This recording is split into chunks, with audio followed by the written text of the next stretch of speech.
Muitas vezes o pensamento que a gente tem para essas questões todas é de que é como é. Vá se aconselhar com mais velhos não tão sábios assim. Marido é assim, minha filha. Aí a coisa fica como está, né? A gente perde a oportunidade de fato, imprimir uma diferença naquela relação que se deu, né? Essa letargia também, que muitas vezes a gente assume, ela vai contra a própria alma. Então, a alma, ela pede realização. Ela pede progressão. O que ela faz? Ela vai encontrar situações na vida que vão trazer o problema para dentro de casa. Já que a gente não consegue enxergar o problema, ela traz o problema, ou ela traz o contraste, melhor dizendo, né? A alma vai trazer o contraste para que o problema fique evidente. E para que, a partir desse problema evidente, a gente consiga se rever dentro da relação. Então, eu trouxe aqui um exercício de reflexão para vocês, para os casados, para os ex-casados e para os que pretendem se casar, para que vocês se façam alguns questionamentos sobre como anda a saúde emocional aí de vocês. Como é que vocês se imaginam daqui a 10 anos? Quais são as mudanças que vocês prospectam para esse período? Como é que vão ficar as histórias e os comportamentos que geram queixas entre vocês? Aquilo que vocês já conseguem identificar hoje como algo problemático, né? Como é que vocês pretendem encaminhar? E também, como é que ficam as histórias que já foram vividas e que vocês ainda usam como argumento, né? Elas ainda servem de argumento para a manutenção de uma problemática, de uma briga. Quais são as queixas e os temores de hoje e como vocês pretendem evoluir com isso? O que faz mal à relação de vocês? Do que vocês temem nessa relação? Como é que está o sexo, hein? Como é que você acredita que vai ser daqui a 10 anos? Se é que vocês acreditam que vai ser, né? Daqui a 10 anos. Como é que você se sente realizado com a sua individualidade? Você crê que consegue permitir e estimular a realização do outro? Enquanto indivíduo, né? Não só na realização do casal, para se transformar num casal de alta performance, mas para olhar para a realização de cada um de vocês e entender que o casamento pode ser um veículo para a realização individual de cada um. E aí um questionamento final que eu nem escrevi, mas vocês têm coragem de dialogar sobre tudo isso? Entre si? Pegar esse questionáriozinho, assim, na tarde de hoje vamos fazer uma coisa diferente?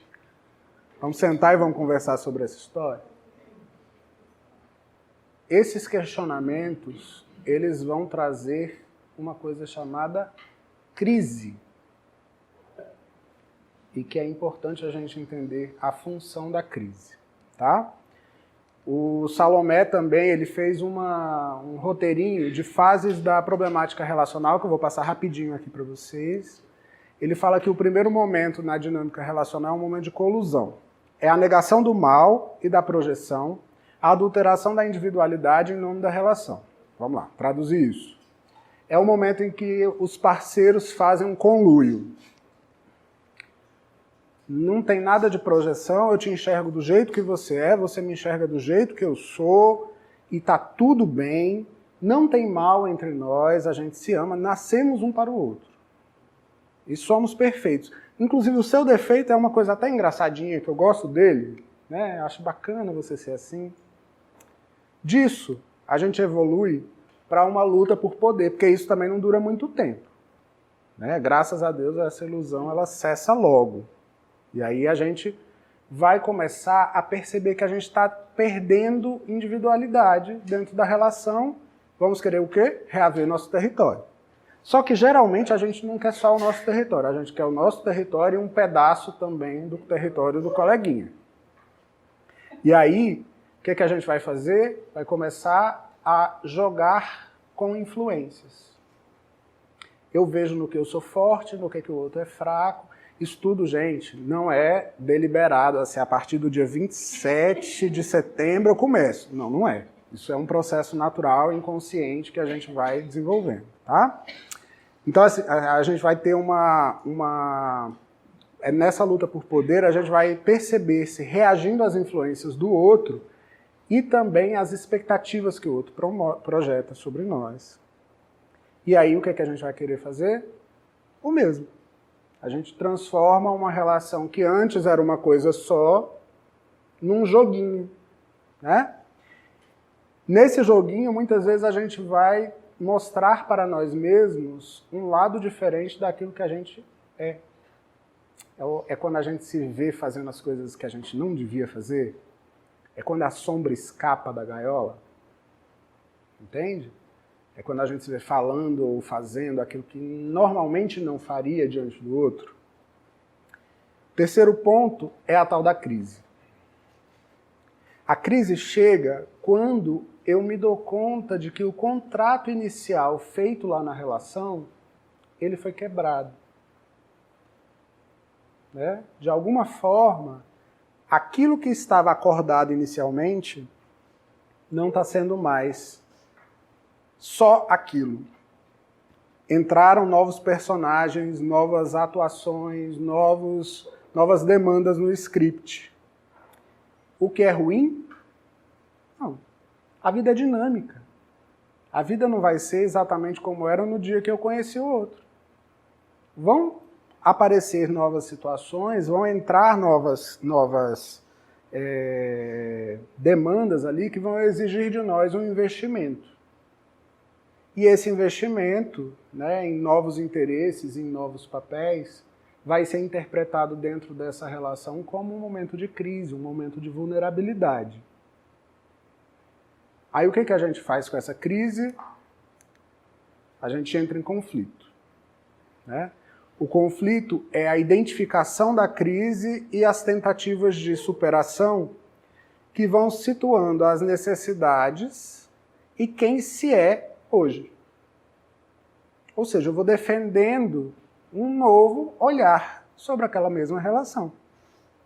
Não, era desse jeito, mas naquela época não tinha isso, isso e isso. Agora que tem, a gente vai precisar se rearranjar para que essa relação possa se manter viva, ativa, interessante, produtiva, amorosa, né?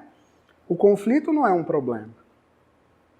O conflito é um questionamento, é uma revisão interna antes de qualquer coisa. Se a gente consegue atravessar bem o conflito, a gente chega na fase do noivado.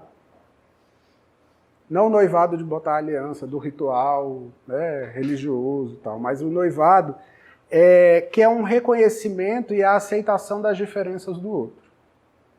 Eu vou entender que o outro funciona melhor daquele jeito porque é o jeito que ele consegue funcionar. Né? E que a partir desse reconhecimento, dessa aceitação, o que eu vou desenvolver em mim é a alteridade. Eu vou começar a valorar a diferença do outro. A diferença do outro vai ser acréscimo. Não necessariamente o acréscimo projetivo de, então ele faz, fica por conta dele. Mas um acréscimo de engrandecimento para mim. Como é que eu posso me reconhecer nesse lugar também? Como é que eu posso, assumindo esse lugar que ele assume com tanta naturalidade, com tanta facilidade, melhorar a minha própria história, melhorar a minha própria vida? Nesse momento, as responsabilidades crescem na medida em que as expectativas diminuem. Eu espero menos do outro e eu me responsabilizo mais, não só pela manutenção da relação, como pelo meu desenvolvimento também. Tá? E aí o último lugar, que é um lugar de cocriação, onde a diferenciação e a valorização dos agentes eles vão ser valorizados e eles vão ser diferenciados como indivíduos. Aí é aquele casamento bacana, onde um casamento forma duas pessoas. Né? Onde eu consigo, a partir do próprio casamento, melhorar quem eu sou, valorizar quem eu sou, dar vazão a quem eu sou, em vez de fazer o contrário, que é o que sustenta toda a cadeia problemática, que é deixar de ser quem eu sou em nome do casamento. Tá?